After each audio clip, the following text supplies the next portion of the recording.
I'm Corbett Wall with DV Auction, here with your feeder flash for Friday, September the 14th, where Hurricane Florence made landfall and really starting to do some destructive flooding around there, and high winds knocks the power out.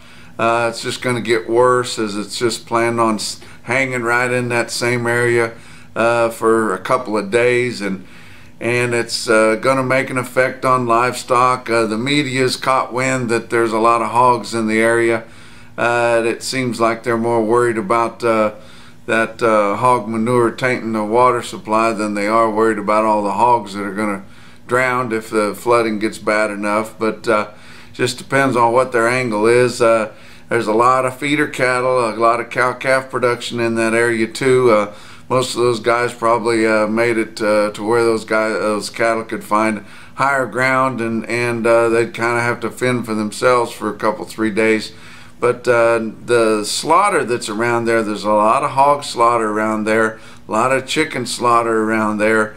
So the poultry and pork could be interrupted for a little bit. As far as beef, on the outside of maybe a cow kill or maybe two being affected by this big storm, there's not really any major steer and heifer plants. You know, there's some further up north, but don't think that's going to really set back our slaughter for our steers and heifers due to the storm anyway. And a lot of those meat cases and all the grocery aisles pretty much depleted ahead of that storm. Everybody worried about losing power, but we'll see what the effects are, and just pray for those people that are in the way of the storm. Look at the board on Thursday. October live cattle futures down 67 cents to end the day at 110.80. December down 12 cents at 115.40. And if you went further out into next spring, all your contracts were higher for there. So I tell you what, the worm's about to turn on this fat cattle deal, and I think we put the lows in there a couple of weeks ago. October feeder cattle futures up 37 cents on Thursday to end the day at 155.40. September up 32 cents at 154.95. Your corn, beans, and Kansas City wheat on the futures were all weaker again on Thursday after that bearish crop report that pulled everything down so hard there earlier in the week. But you look at the fat trade, and there's been very minimal trade through Wednesday, mind you. Only 3,700 head. You know, most any decent sized feeder cattle auction will have that many cattle on a big run, and that's the whole 5-area feeding region of slaughter cattle sales on a direct negotiated basis. Only 3,700 through Wednesday, and there was a little trickle here and there, but just didn't amount to too much. On Thursday, not a whole lot of trade happening again, as it was looking evidence as we get later in the week that these packers are going to have to pay at least steady money and probably raise the bids a buck or two to get any of the cattle to break loose. And with what little trade we've seen so far this week has all been live basis 107 to 108, and dress basis from 170 to 172.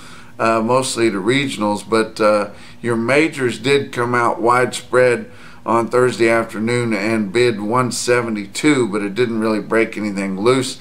The only significant trade that I heard of from one of my contacts, and I tell you what, I appreciate all you guys that give me information from time to time. Everything helps. But he told me about an Iowa string of November delivery fat cattle that sold a buck over the December board to a major packer. And you know, you look at your December board sitting at 115.40, and those cattle for November delivery, it's looking pretty positive. We've been just vacillating between 105 and 110 here all summer long, and even into the last part of spring there.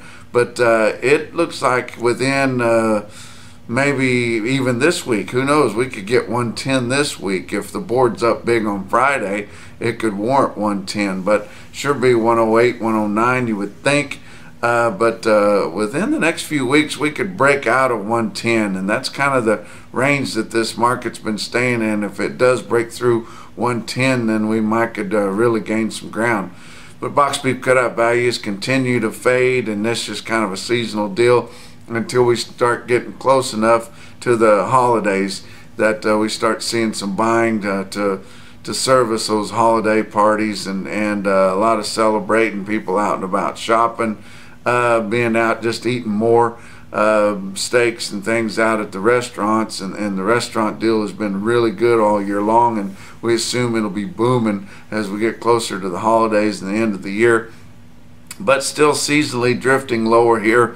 On Thursday afternoon, choice cuts 204.04 down 75 cents, and selects 197.24 down just 3 cents, and really sucking that choice select spread down to just $6.80.